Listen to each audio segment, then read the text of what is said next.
Kita mungkin sering lihat orang-orang ngejoki, mulai dari joki tugas, ujian, skripsi, bahkan joki aplikasi lari.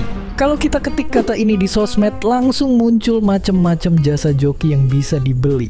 Lebih gilanya lagi, ada yang sampai rela bayar joki ujian masuk kampus yang harganya setara sama beli rumah. Ya, tahun ini aja ada puluhan orang ditangkap karena nyoba masuk kampus pakai otak orang lain.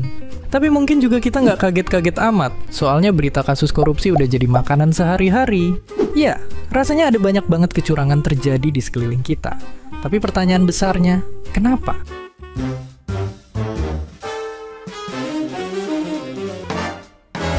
Oke, jadi kecurangan adalah cara buat, dalam tanda kutip, menang dengan ngelanggar kesepakatan yang ada dan bikin orang lain rugi, mulai dari bohong sampai korupsi.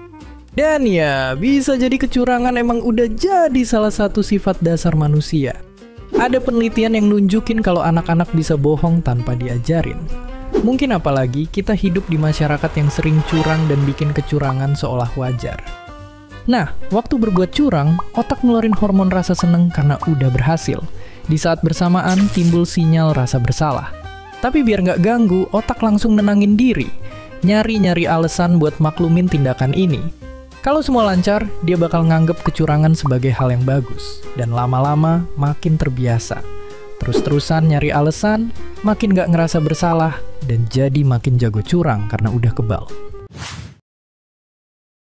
Di dunia hewan juga ada banyak kecurangan yang dilakuin buat bertahan hidup, apalagi kalau mereka punya saingan.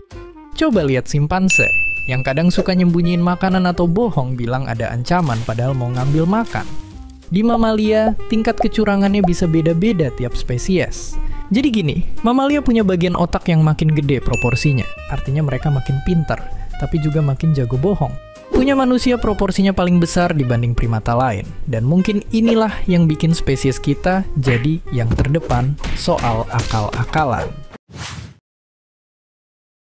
Dan bentuk kecurangan yang manusia lakuin itu macem-macem. Mulai dari yang cuma sehari-hari sampai yang gila-gila.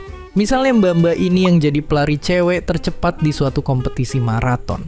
Tapi walau udah lari 2 jam lebih, rambutnya masih rapi dan dia nggak keringetan sama sekali. Ternyata dia nge-cheat naik kereta. Di negara lain ada presiden yang sengaja ngeganti aturan umur supaya bisa terus berkuasa. Ya, di Uganda.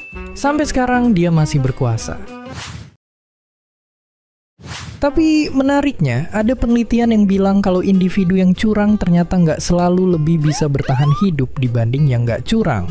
Ya, nyatanya kerjasama dan kejujuran justru lebih penting buat kelangsungan hidup kelompok. Misalnya semut dan lebah madu, yang bisa bikin koloni besar dengan bekerja sama. Banyak juga hewan lain yang lebih milih kerjasama buat dapetin makanan. Simpanse juga lebih sering kerjasama dibanding saling curang. Ada juga penelitian yang bilang kalau bisa jadi, hewan yang kelihatan curang itu bukan karena dia mau, tapi emang nggak sehat atau lemah. Terus, kita juga bisa lihat contoh perilaku curang yang jadi bumerang dan bikin semua orang, termasuk pelakunya, rugi waktu pandemi kemarin. Ada orang-orang yang males vaksin, nggak mau pakai masker, bahkan nggak percaya vaksin. Bikin virus lebih gampang nyebar.